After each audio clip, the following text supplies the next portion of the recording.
Hello everyone, आप सभी का मेरे चैनल द बुक लाइट पे फिर से स्वागत है। आशा करता हूँ आप सब सही होंगे और अपनी पढ़ाई मज़े से कर रहे होंगे। तो चलिए फ्रेंड्स, बिना समय गवाए आज का लेक्चर शुरू करते हैं।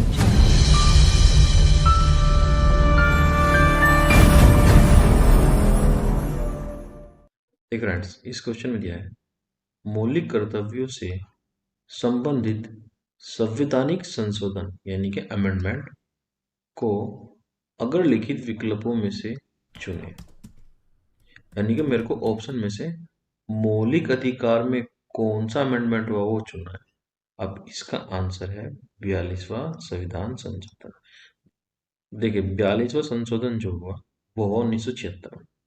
इस संविधान संशोधन के तहत तीन शब्द जोड़े गए: समाजवादी, धर्मनिरपेक्ष और अखंडता, यानी कि सोशलिस्ट, सेकुलर और इंटीग्रिटी। और इसी के साथ साथ राष्ट्रपति जी को कैबिनेट की सलाह के लिए बाध्य किया गया, यानी कि मैंडेट किया गया। इस तरह का उपबंध यानी कि व्यवस्था बनाई गई। इसका मतलब ये है जैसे कि हमारे पास प्रेसिडेंट जी है और ये आपके काउंसिल ऑफ मिनिस्टर है, यानी कि आपके सारे मंत्री हैं। इनके बीच में जो भी सलाह हो रही है, ये अपना ओपिनियन राष्ट्रपति जी को दे रहे हैं। तो इस सलाह को मानना मैंडेट किया गया, यानी कि जरूरी किया गया, बाध्य किया गया। ठीक है। और इसी के साथ साथ संवैधानिक संशोधनों को न्यायिक प्रक्रिया से यानी कि जुडिशरी रिव्यू से बाहर किया गया। देखिए, इसका मतलब है आपके पास एक जज है और ये पार्लियामेंट है और ये कोई भी कानून पास करती है, तो इस कानून को एक बार जज के पास जरूर भेजा जाएगा रिव्यू के लिए, ताकि वो चेक कर सके ये जो कानून बनाया गया है ये आपके फंडामेंटल राइट के अगेंस्ट तो नहीं जा रहा। अगर जज साहब को लगता है कि ये कानून जो आपने बनाया है ये अगेंस्ट जा रहा है किसके, आपके फंडामेंटल राइट के, तो इस कानून को निरस्त कर दिया जाएगा, यानी कि नल एंड वॉइड कर दिया जाएगा। ये होता है जुडिशियल रिव्यू। ठीक है फ्रेंड्स। और जो जुडिशियल रिव्यू है वो हमारे भारतीय संविधान में कौन से देश से लिया गया है बताइए? वो लिया है यूएसए से। ये बहुत बार क्वेश्चन आया पेपर में, आप इसको नोट कर लीजिए 3 मार्क लगा के। बहुत ज्यादा बार ये क्वेश्चन पेपर में आया। ठीक है। जुडिशियल रिव्यू यूएसए से लिया गया है हमारे संविधान में। ठीक है फ्रेंड्स, चलिए आगे बढ़ते हैं। देखिए, 44वां संविधान संशोधन 1978 में हुआ। इसमें राष्ट्रपति को कैबिनेट के जो परामर्श है को पुनः विचार के लिए एक बार वापस भेजने का अधिकार प्रदान किया गया। इनसे पुनः विचार के पश्चात प्राप्त परामर्श भी राष्ट्रपति हेतु बाध्यकारी बना दिया गया। अब देखिए, मैं थोड़ा डिटेल में बताता हूँ आपको। जैसे कि देखिए, ये प्रेसिडेंट साहब है और ये काउंसिल ऑफ मिनिस्टर है, यानी कि आपके मंत्री हैं। ये कोई भी बिल आपके पास भेजते हैं प्रेसिडेंट के पास, तो उसे एक बार वापस दोबारा से भेजने का अधिकार राष्ट्रपति जी को दिया गया कि पास करने से पहले आप इसको एक बार और पुनः विचार कर लीजिए। ये पावर राष्ट्रपति जी को दी गई। लेकिन जब ये एक बार इन्होंने बिल वापस भेज दिया और इन्होंने उस पर विचार कर लिया एक बार, उसके बाद जब दोबारा ये बिल राष्ट्रपति जी के पास जाएगा तो इसको पास करना और इस पर सिग्नेचर करना मैंडेटरी है, यानी कि जरूरी है, बाध्य है। ठीक है, इतना समझ में आया? अब देखिए, संपत्ति के अधिकार को जिसके कारण संविधान में कई संशोधन करने पड़े, मूल अधिकारों के रूप में हटाकर केवल विधिक अधिकार यानी कि लीगल राइट बना दिया उसको। देखते हैं, 40वां संविधान संशोधन जो हुआ वो 1976 में हुआ। इस अधिनियम द्वारा राष्ट्रपति महासागरीय सीमाएं अथवा पूरी तरह भारत के आर्थिक क्षेत्र में आने वाली सभी खाने, खनिज पदार्थ और अन्य मूल्यवान वस्तु को संघ के अधिकार में निहित करने का उपबंध किया गया, यानी कि व्यवस्था बनाई गई एक तरह से। और देखते हैं, इस अधिनियम द्वारा इस बात को भी उपबंध में किया गया, राष्ट्रीय जल सीमा देश के भूभाग और भारत की आर्थिक क्षेत्र की सीमाएं पूरी तरह विनिर्दिष्टित होगी, जो समय पर संसद द्वारा निर्मित कानूनों के अधीन निर्धारित की जाएगी। अब देखिए, इसका मतलब ये है कि जो भी आपकी जल सीमा है वो हम समय समय द्वारा, जैसे कि सिचुएशन होगी उसके अकॉर्डिंग हम उसको चेंज कर सकते हैं संसद में बिल पास करवा के, सिंपली। अब देखिए, मैं आपको जल सीमा बताता हूँ। तो चलिए फ्रेंड्स, बात करते हैं समुद्री सीमा के बारे में। समुद्री सीमा जो मापी जाती है वो नॉटिकल माइल में मापी जाती है, और एक नॉटिकल माइल बराबर होता है 1.852 किलोमीटर। समुद्री सीमाएं तीन भागों में मापी जाती हैं। नंबर 1 पे आती है सीमावर्ती। सीमावर्ती सागर, जो कि आपके देश की सरहद से 12 नॉटिकल मील तक मापी जाती है। नंबर 2 पे आती है संलग्न। संलग्न सागर, ये आपकी सरहद से 24 नॉटिकल माइल तक मापी जाती है। नंबर 3 पे जो आती है उसको बोलते हैं अनियन सागर, और ये आपकी सीमा से 200 नॉटिकल माइल तक मापी जाती है। देखिए, जो 12 नॉटिकल मील तक होती है, यहाँ तक किसी भी देश का पूरा संपूर्ण अधिकार होता है। और नंबर 2 पे जो आती है संलग्न, जो कि 24 नॉटिकल मील तक होती है, यहाँ तक आप किसी और भी जहाज से कर वसूल कर सकते हो।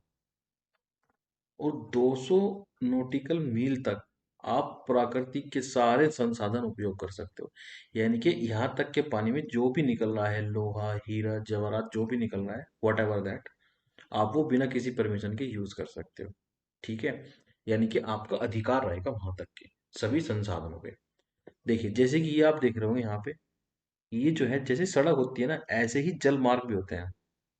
ये दर्शाया गया है इस वाले पैब में। ये सब के सब कौन से हैं? आपके देश के मार्ग है, जलीय मार्ग। ठीक है friends, I hope you understand. चलिए आगे बढ़ते हैं। देख फ्रेंड्स, इस क्वेश्चन में दिया है यशवंत सागर किस राज्य में स्थित है? तो इसका, देखिए, इसका आंसर है मध्य प्रदेश। चलिए मैं आपको मध्य प्रदेश के बारे में कुछ इंटरेस्टिंग फैक्ट बताता हूँ। देखिए, 1 नवंबर 2000 में छत्तीसगढ़ राज्य की स्थापना हुई, जो कि मध्य प्रदेश में से निकला। ठीक है, मध्य प्रदेश की जो सीमा है वो 5 राज्यों से मिलती है। नंबर 1 पे आता है उत्तर प्रदेश, नंबर 2 पे आता है छत्तीसगढ़, नंबर 3 पे आता है महाराष्ट्र, नंबर 4 पे आता है गुजरात, और नंबर 5 पे आता है राजस्थान। अब देखिए, ये जो खनिज संसाधन है उसमें बहुत समृद्ध है मध्य प्रदेश। हीरा और तांबे का सबसे बड़ा भंडार है, सबसे ज्यादा स्टोरेज जो उसके पास है वो हीरे और तांबे का है। उज्जैन एक ऐसा जिला है मध्य प्रदेश का जिसमें कुंभ का मेला भरता है। तो उज्जैन के अलावा हमारे देश में 4 और शहर हैं जिनमें कुंभ का मेला भरता है। वो आपको बताने हैं 3 शहर। देखिए, एक तो मैंने बता दिया और 3 आपने बताने हैं। ठीक है, और अगर आपको नहीं पता है तो वीडियो के अंत तक बने रहिए, मैं आपको तीनों नाम बता दूँ। ठीक है फ्रेंड्स, अब देखिए, मध्य प्रदेश को टाइगर स्टेट भी कहा जाता है। ये बहुत ज्यादा इंपॉर्टेंट है, कई बार ये क्वेश्चन आया पेपर में। बताइए, टाइगर स्टेट कौन से स्टेट को कहा जाता है, कौन से राज्य को कहा जाता है? अब देखिए, इसमें टाइगर स्टेट कहा जाता है। अब देखिए, इसको टाइगर स्टेट कहा जाता है तो इसमें बहुत सारे टाइगर रिजर्व है। Kanha tiger reserve, Bandhavgarh tiger reserve, Panna tiger reserve, Pench tiger reserve, Sanjay Dubri tiger reserve, Satpura tiger reserve. ये आपको सारे अपनी कॉपी में नोट करने हैं। इनसे बार बार क्वेश्चन आता है, रिपीटेड क्वेश्चन आता है। ये बहुत ज्यादा इंपॉर्टेंट है। ठीक है फ्रेंड्स, चलिए आगे बढ़ते हैं। देख फ्रेंड, इस क्वेश्चन में दिया है किस वर्ष सती प्रथा को निषेध घोषित किया गया? निषेध मतलब उसको बंद कर दिया गया। तो 1829 में इसको निषेध कर दिया, बंद कर दिया गया। तो हमें ये भी पता होना चाहिए कि शुरू कब हुई और कैसे हुई। देखो, देखिए, शिव भगवान जी की जो पत्नी थी उनका नाम सती था। उन्होंने अपने मायके में अपने पति के अपमान के कारण अग्नि प्रवेश किया था। यह अग्नि प्रवेश ही सती प्रथा का आरंभ कहलाया। परंतु उन्होंने अपने पति की मृत्यु के पश्चात ऐसा नहीं किया था, बल्कि उनके अपमान से दुखी होकर उन्होंने किया था। तो यहाँ से स्टार्ट हुई सती प्रथा। ठीक है, अब देखिए, महिलाओं पर हो रहे अत्याचार के खिलाफ ब्रह्म समाज की स्थापना करने वाले राजा राम मोहन राय ने अपनी आवाज उठाई और उनके प्रयासों द्वारा ही 4 दिसंबर 1829 को ब्रिटिश सरकार द्वारा भारत में सती प्रथा पर रोक लगा दी गई।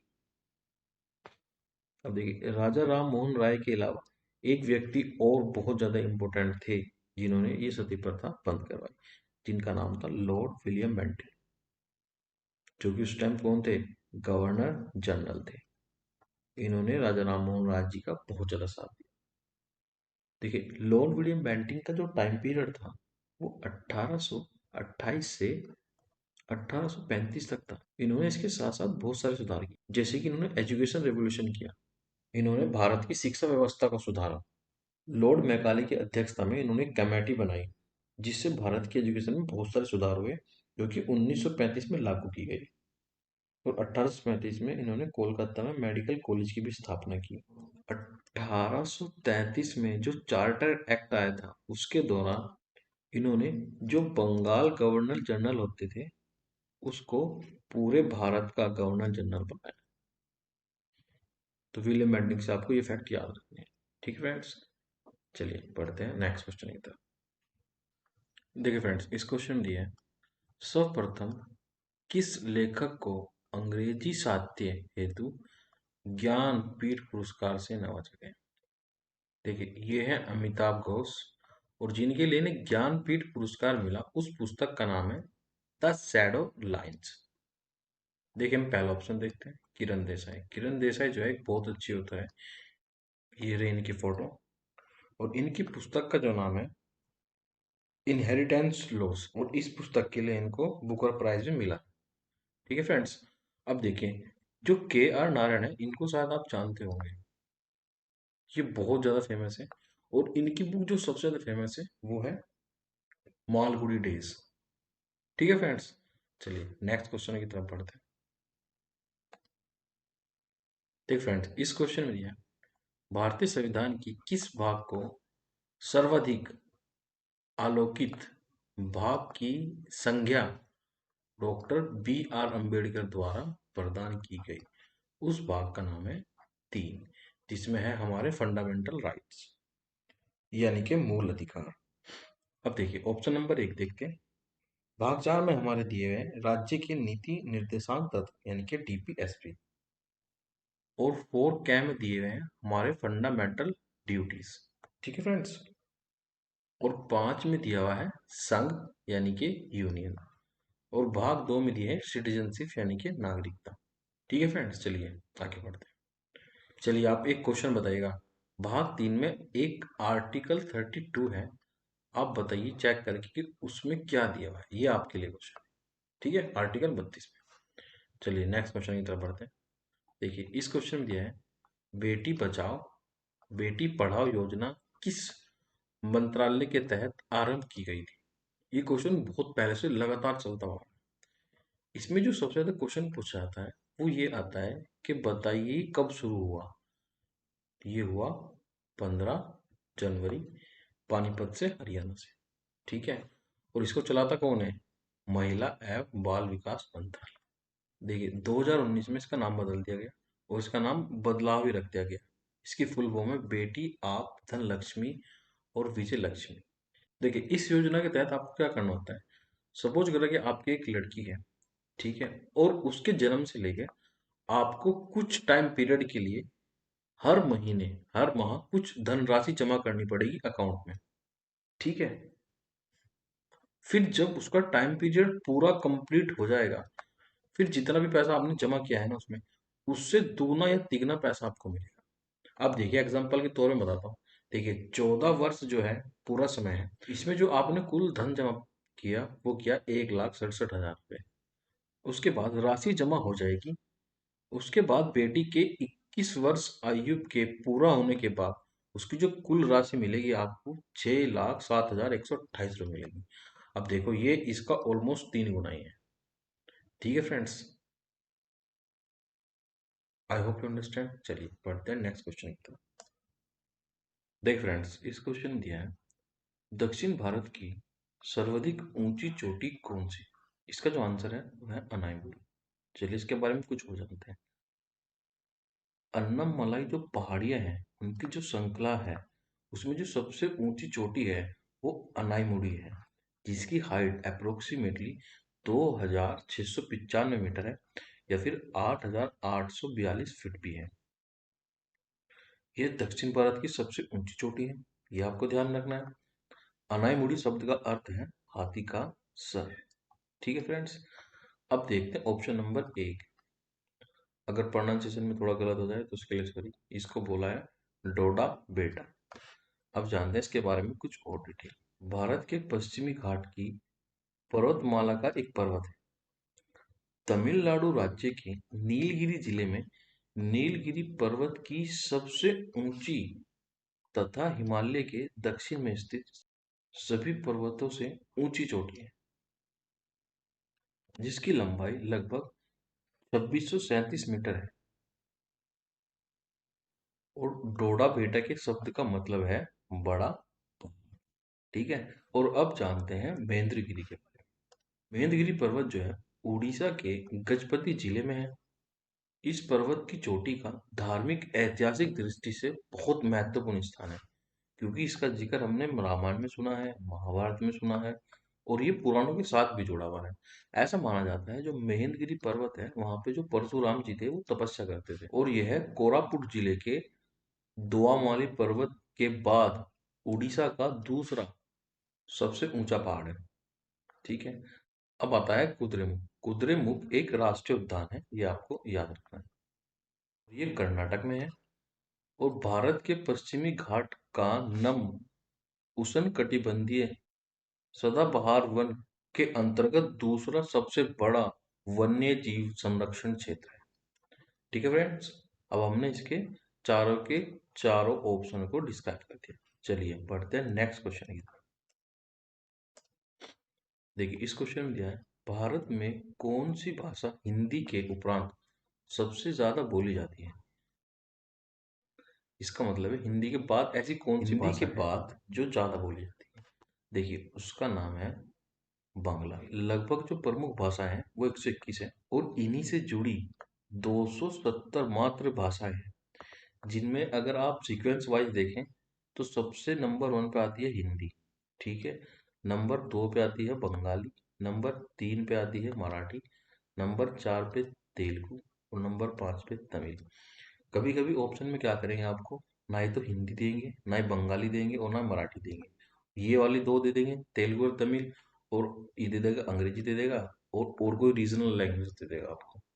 तो आपको उसका सीक्वेंस याद रखने की बहुत ज़्यादा ज़रूरत है, कि नंबर वन पे हिंदी है, नंबर दो पे बंगाली, तीन पे मराठी, और चार पे तेलुगु है, और नंबर पाँच पे तमिल है।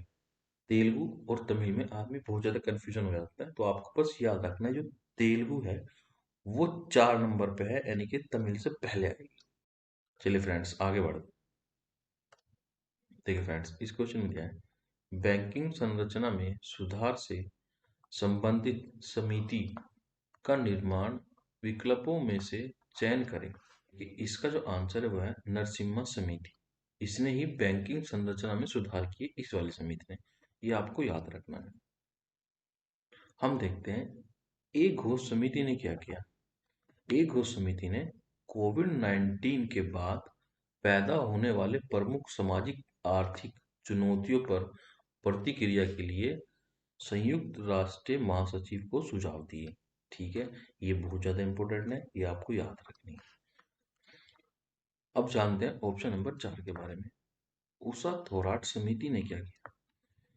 यह समिति अपघटीय रुपए व्यापार से उत्पन्न अन्य मुद्राओं पर भी ध्यान देगी और उनके समाधान का सुझाव देगी। साथ ही अप्रवासी भारतीय होते हैं एनआरआई से घरेलू बाजार संदर्भों में प्रोत्साहन प्राप्त में वृद्धि हेतु भी सुझाव देगी। यह समिति भारतीय मुद्रा के प्रवासी भारतीयों के बीच चलन उपयोग बढ़ाने के प्रयासों पर भी विचार करेगी। इस समिति का जो मेन मोटिव है वो ये है कि जो हमारी मुद्रा है, हमारे देश की मुद्रा है, उसका चलन बढ़ाना है, अपने देश में भी और जो देश से बाहर लोग रह रहे हैं उनके साथ भी। ठीक है फ्रेंड्स, चलिए नेक्स्ट क्वेश्चन की तरफ बढ़ते हैं। देखिए इस क्वेश्चन में दिया है, भारतीय राष्ट्रीय कांग्रेस 1917 के कलकत्ता अधिवेशन की अध्यक्षता निम्न किन के द्वारा की गई थी? इसका आंसर है एनी बेसेंट। देखिए, मैंने आपको कितनी बार बताया, ये जो अधिवेशन के जो क्वेश्चन है ना, ये कोई सा भी पेपर हो, ये क्वेश्चन जरूर रिपीट होने हैं, जरूर रिपीट होने हैं। इसीलिए मैंने अपने चैनल पर एक पूरा पूरा वीडियो बनाया है अधिवेशन के बारे में। उसे आप जाके चेकआउट कर सकते हैं। उसका लिंक मैं आपको डिस्क्रिप्शन बॉक्स में दे दूंगा। आप यकीन मानिए, उस वीडियो में से एक क्वेश्चन जरूर आपके पेपर में आएगा, चाहे वो पेपर कोई सा भी हो। अधिवेशन से हर पेपर में, चाहे पेपर छोटा हो या बड़ा हो, कहीं ना कहीं से क्वेश्चन पूछ ही लेता है। देखिए, यहाँ पे एनिमेशन आ गया। देखिए, पूरा अधिवेशन तो आप याद नहीं कर सकते क्योंकि बहुत सारे हर साल अधिवेशन में है, लेकिन उसमें मैंने बहुत सारे सिलेक्ट किए हुए हैं जो अब तक पेपर में आए हैं, और आप यकीन कीजिएगा उसमें से ही पेपर में आएगा।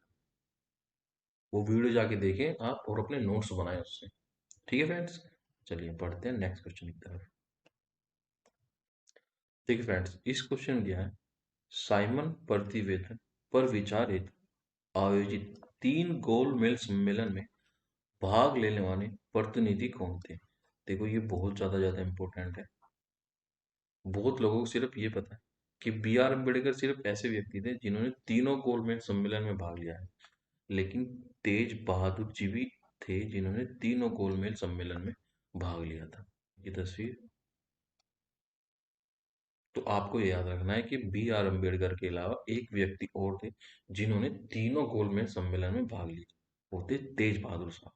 ठीक है फ्रेंड्स, अब देखते हैं पहले ऑप्शन। पहले ऑप्शन में दिया है बी एस मुंजे, जो कि रहे, ये देखिए, ये इनकी तस्वीर है, और ये भारत की एक प्रसिद्ध स्वतंत्रता सेनानी तथा हिंदू महासभा के अध्यक्ष रह चुके हैं। इन्होंने राष्ट्रीय स्वयं सेवक संघ को बनाने में बड़ा योगदान दिया। अब देखते हैं option number 3, M R Jayakar. ये रही इनकी तस्वीर। एम आर जयकर पूना विश्वविद्यालय के प्रथम कुलपति थे। ठीक है फ्रेंड्स, और महात्मा गांधी जी के बारे में तो आप सभी जानते हो। चलिए, आप एक क्वेश्चन बताइए, महात्मा गांधी ने भारत में पहला आंदोलन कौन सा किया? ये बहुत बार क्वेश्चन आया। ठीक है, इसका आंसर आप कमेंट बॉक्स में दें। ठीक है फ्रेंड्स, चलिए पढ़ते हैं नेक्स्ट क्वेश्चन। देखिए, इस क्वेश्चन में दिया है निम्न में से किस विटामिन का रासायनिक नाम फोलिक अम्ल है? इसका आंसर है विटामिन B11। अब देखिए, ये सारे के साथ जितने भी विटामिन के नाम आते हैं ना, बहुत ज़्यादा इंपॉर्टेंट है, इसलिए मैंने आपको पूरी की पूरी लिस्ट यहाँ पे प्रोवाइड करा दी है। अब देखिए, जो B7 का नाम है, B7 का नाम है बायोटीन, और विटामिन B12 को कहते हैं कोबालमिन, और विटामिन B6 को बोलते हैं पायरिडॉक्सिन। अब आपको कॉपी में नोट्स बना के सब कुछ लिखना है। विटामिन ए को बोलते हैं रेटिनोल, B1 को बोलते हैं थायमिन, देखिए, सी को बोलते हैं एस्कॉर्बिक एसिड, और विटामिन डी को बोलते हैं कैल्सिफेरॉल, और विटामिन ई को बोलते हैं टोकोफेरॉल, और विटामिन के को बोलते हैं फिलोकिनोन। ठीक है फ्रेंड्स, ये आपको सारे याद रखनी है, ये बहुत ज़्यादा इंपॉर्टेंट है, पेपर में ये ज़्यादातर आ जाते हैं इनके रासायनिक नाम। ठीक है फ्रेंड्स, चलिए बढ़ते हैं नेक्स्ट क्वेश्चन की तरफ। देखिए फ्रेंड्स, इस क्वेश्चन में दिया है किस मंत्रालय के अंतर्गत जनगणना संगठन कार्यरत होती है? यानी कि कौन सा मंत्रालय जनगणना कराता है? तो इसका आंसर है गृह मंत्रालय। अब जानते हैं कि पहले ऑप्शन कानून एवं न्याय मंत्रालय के मंत्री कौन है? देखिए, ये है इनकी फोटो, और इनका नाम है अर्जुन राम मेघवाल। ये आपके कानून मंत्री हैं। नंबर 2 पे आते हैं सामाजिक न्याय एवं अधिकारी मंत्रालय, तो इसके मंत्री कौन है? देखिए, ये है इनकी तस्वीर, और इनका नाम है वीरेंद्र कुमार। अब तीसरे नंबर पर आते हैं ग्रामीण विकास एवं पंचायत राज्य मंत्रालय, और इनके मंत्री हैं, ये रही इनकी तस्वीर, और इनका नाम है श्री गिरिराज।